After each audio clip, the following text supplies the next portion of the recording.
बंधुओं, संस्कृत काव्य शास्त्र में रस का स्वरूप क्या है, रस की चर्वणा कैसी होती है या रस क्या है, इस विषय पर विगत कई दिनों से चर्चा चल रही है। आपने श्रवण किया कि आचार्य श्री भरतमुनि ने रस सिद्धांत को प्रवर्तित किया। मैंने रस सिद्धांत के या रस जो काव्य शास्त्र में रस की मान्यता है, इसके प्रवर्तक श्री आचार्य भरतमुनि को भी माना गया है, जिसके 4 व्याख्याकारों का नाम आया है, जिन्होंने श्री भरतमुनि के जो रस सूत्र है उस रस सूत्र की जो व्याख्या किए हैं, उन व्याख्याकारों का नाम तथा उनके विचार और मत रस सूत्र पर क्या है, अपने अपने ढंग से अलग अलग व्याख्या किया है। तो मुख्य रूप से व्याख्याकारों में वैसे तो बहुत हैं, 4 व्याख्याकार हैं, लोलट हुए, श्री शंकुक हुए, भट्टनायक हुए, अभिनव गुप्त का ही जो रस सूत्र की व्याख्या है, जिन्होंने रस को अभिव्यक्त कहा है, यह व्याख्या बहुत अच्छी प्रतीत होने लगी है लोगों को, विशेष रूप से जो सहृदय काव्य तत्ववेत्ता हैं। तो रस क्या है, रस जो रस की निष्पत्ति होती है, इस रस निष्पत्ति को रस की अभिव्यक्ति मान करके इसकी व्याख्या किया। आप लोगों ने इसको श्रवण किया। अब आइए, अब रस की जो चर्वणा होती है सहृदयों को, वास्तव में रस एक अलौकिक चीज है, एक अलौकिक तत्व है। हमारे जो काव्य शास्त्री हैं, रस के विषय में कहा है कि रस को ब्रह्मानंद सहोदर कहा है, रस को आनंद स्वरूप कहा है, रस को चिद्रूप कहा है, रस को अखंड कहा है। अलग अलग मैंने लोगों ने अलग अलग ढंग से कहा है। अच्छा, रस की इतनी बड़ी मान्यता है कि यह रस जो है काव्य शास्त्र में आज भी जाग रहा है। तो आइए, ये जो रस जो अलौकिक कहा जाता है, ये अलौकिक रस का जो स्वरूप, मुख्य स्वरूप है रस के बारे में आप यह जानिए कि यह जो अलौकिक कहा जाता है, अर्थात लोक में जो हम आनंदानुभूति करते हैं, उस रस उससे विलक्षण जो है काव्य शास्त्र अर्थात नाटक हो चाहे काव्य हो, कि काव्य शास्त्र में एक विलक्षण अनुभूति होती है। यह विलक्षण अनुभूति ही रस कहा जाता है। और इस रस का आस्वाद्य केवल सहृदय सामाजिक ही कर सकते हैं। बिरले सहृदय सामाजिक ही इस रस की अनुभूति कर पाते हैं, और सबके बस की नहीं। जैसे योगी होते हैं, बहुत से योगी होते हैं, साधना करते हैं, अपने साधना के बल पर परम तत्व की खोज में लगे रहते हैं, या परम तत्व का अनुभव करते हैं, आत्म तत्व का अनुभव करते हैं। लेकिन बिरले जो सिद्ध योगी होते हैं, तो बिरले जो सिद्ध योगी हैं, अपनी साधना के बल पर उस परम तत्व का अनुभव करते हैं। वैसे हमारे जो सामाजिक सहृदय हैं, इसलिए हमने सहृदय नाम लिया। सहृदय माने who is good at heart. जो काव्य तत्व के वेत्ता होते हैं, काव्य तत्व को परखने वाले हैं, काव्य तत्व को जानने वाले हैं, जिनकी काव्य तत्व में पैठ है, ऐसे सहृदय जो है तत्ववेत्ता ही इस रस का अनुभव करते हैं, आनंदानुभूति करते हैं। ये सब के बस की चीज नहीं है रस। वैसे काव्य सभी पढ़ते हैं, नाटक सभी देखते हैं, लेकिन सहृदयों को जो काव्य पढ़ने में और नाटक देखने में जो आनंदानुभूति होती है, वह आनंदानुभूति बहुत विलक्षण होती है। यही रस कहलाता है।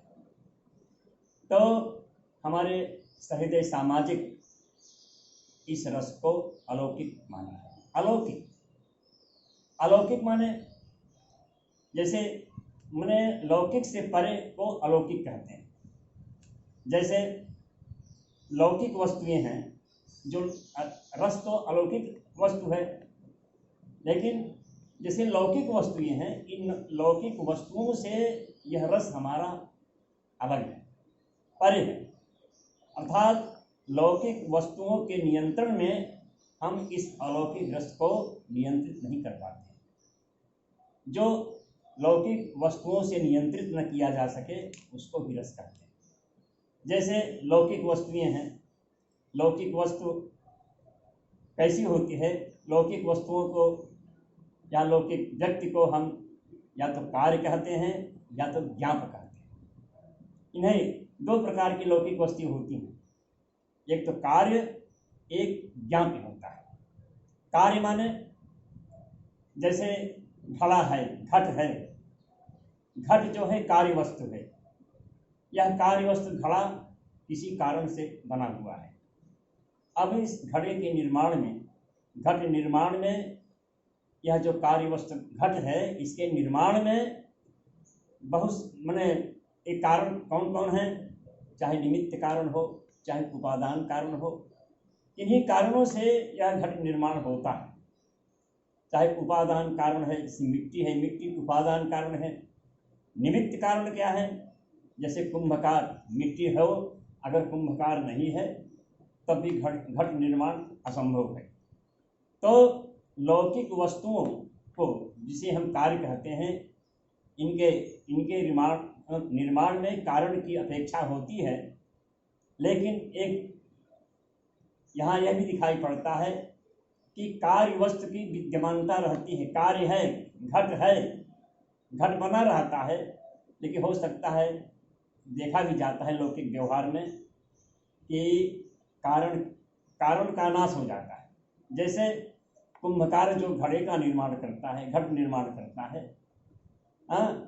उसका नाश हो जाता है, अर्थात इस जगत से उठ जाता है, लेकिन घट बना ही रहता है। तो लौकिक वस्तु जिसमें कार्य है, इसका जो कारण है, इसका नाश हो जाता है। लेकिन हमारा जो रस है, रस क्या है कि अगर जैसे विभावादि कारण है, विभाव अनुभाव संचारी भाव कारण है, तो एक कारण है, कार्य है रस। जो रस उत्पन्न होता है, या कहिए रस का जो आस्वादन होता है, तो रस की विद्यमानता तभी रहेगी जब विभाव अनुभाव और व्यभिचारी भाव रहेंगे। अगर रस का कारण लुप्त हो जाएगा तो रस जो है अभिव्यक्त हो नहीं सकता है। इसलिए कार्य से परे हो गया यह रस, इसलिए रस को अलौकिक कहा गया। लोक से परे अलौकिक रस को कहा गया। इसी प्रकार से रस जो है ज्ञाप भी नहीं है। लौकिक वस्तुएं ज्ञाप कही जाती हैं।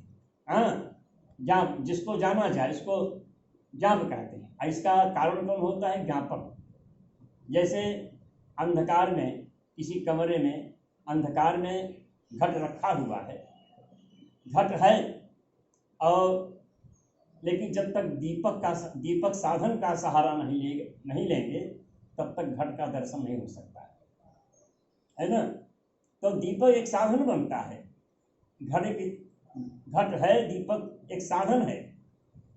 तो उस साधन के द्वारा, दीप दर्शन के द्वारा उस घट का ज्ञान किया जाता है। इसलिए लौकिक वस्तुओं को हम ज्ञाप कहते हैं, लेकिन रस जो है ज्ञाप भी नहीं है। क्योंकि लौकिक वस्तुएं जो ज्ञाप कहा जाता है, दीप से ही उस घट का ज्ञान होता है। इसका मतलब कि घट का होना पूर्व सिद्ध है। क्योंकि अगर घट नहीं है तो किसका दर्शन होगा भाई? अगर घट का दर्शन करना होगा तो घट की पूर्व विद्यमानता अवश्यम भावी है, घट रहेगा। तो अगर घट है तभी दीपक से घट का ज्ञान होता है। लेकिन ये रस हमारा जो है अलौकिक कहा जाता है, क्योंकि रस जो है पूर्व सिद्ध नहीं है। रस जो है पूर्व सिद्ध नहीं है, रस तो प्रत्यक्ष है भाई। प्रत्यक्ष जो है रस का अनुभव किया जाता है। इसलिए इस लौकिक ये रस को अलौकिक कहते हैं कि यह ज्ञात नहीं है। इसलिए कार्य और ज्ञात जो लौकिक वस्तुएं हैं इस रस को हम नियंत्रित नहीं कर सकते हैं। इसलिए इस लौकिक वस्तुओं से अलग एक विलक्षण वह रस कहा जाता है जिसे हम अलौकिक कह सकते हैं। तो इसको भी रस की अलौकिकता को हम सिद्ध कर सकते हैं कि यह कार्य नहीं है और न ज्ञात है, यह अलौकिक है। इसलिए हम रस को अलौकिक मान सकते हैं। और दूसरी बात आगे बढ़िए कि रस को जैसे कहा गया है, रस का जो आनंदानुभूति होती है, आनंद का अनुभव होता है, तो लोक में भी हम आनंद भोग करते हैं। जैसे हमारा मन जो है आनंदानुभूति करता है, आनंद का अनुभव करता है, तो मन जो आनंदा, तो मतलब कि जो मन हमारा आनंद माने सुख भोग करता है, ये सुख कहाँ से मिलता है? तो हमारा मन जो है 3 गुणों से बढ़ा हुआ है, सत्य रज और तम। सत्य रज और तम अर्थात यह सत्य से ही जो सत्य है, सत्य के अंश से जो सुख मिलता है उसमें रज और तम को अभिभूत कर देता है, माने पराजित कर देता है। उस सत्य के अंश से जो आनंद मिलता है उसको हम कहते हैं एक सुख मिलता है। लेकिन यह आनंद जो इस आनंद से भी विलक्षण, जिसे हमारे उपनिषदों में भी कहा गया है, उपनिषद में कि रसो वैसह यम लब्धा पुरुषो आनंदी भवति। यह आनंद बड़ा विलक्षण होता है, ये बड़ा विचित्र आनंद है, एक विशिष्ट आनंद है, यह विलक्षण आनंद है। तो आनंद यहाँ तक कि सप्त रज और तम तीनों गुणों को अभिभूत कर देता है। जब सहृदय सामाजिक को रसानुभूति होती है, किसी काव्य को पढ़कर या नाटक को देख करके एक विलक्षण आनंद मिलता है। वह विलक्षण आनंद क्या है? जो सत्य रज और तम इन तीनों गुणों को अभिभूत कर देता है, परास्त कर देता है। एक अलग ही आनंदानुभूत होती है। यह आनंद अलौकिक कहा जाता है। तो इसको भी रस को हम अलौकिक मान सकते हैं। इसलिए रस के विषय में कहा कि रस चिद्रूप है, रस अखंड है। अखंड का मतलब क्या है? जैसे आपने कोई पाक तैयार किया, बढ़िया पाक बना रहे हैं पान करने के लिए, उसमें काली मिर्च डाल दीजिए, मिश्री डाल दीजिए और उसमें केसर डाल दीजिए। तो उस पाक को जब हम पान करते हैं तो उसमें अलग अलग उसका स्वाद नहीं मिलता है कि केसर का स्वाद मिल रहा है या मिश्री का स्वाद मिल रहा है, काली मिर्च का स्वाद मिल रहा है। वह स्वाद कैसा मिलता है? एक अलग ही, जैसे अलग अलग जो है वह पाक का जो आनंद मिलता है, न तो उसमें केसर का अलग पाक है, माने न केसर का अनुभव होता है, न तो मिश्री का, न काली मिर्च का। एक सम्मिलित एक आनंद मिलता है, उस पाक का एक स्वाद जो मिलता है, एक अलग ही स्वाद मिलता है। यही स्वाद काव्यानुभूति में होती है, नाट दर्शन में होता है। इसलिए इस रस को अखंड कहा गया है। इसी अखंडता के कारण यह रस जो है अलौकिक कहा जाता है। इस पाक से भी विलक्षण एक आनंदानुभूति होती है। वह आनंद यही तो कारण है। जैसे कई प्रकार के रस होते हैं, तो हमारे काव्य शास्त्री तो यहाँ तक कह दिए हैं, चाहे अद्भुत रस हो, चाहे बीभत्स रस हो, बीभत्स रस में भी आनंदानुभूति होती है।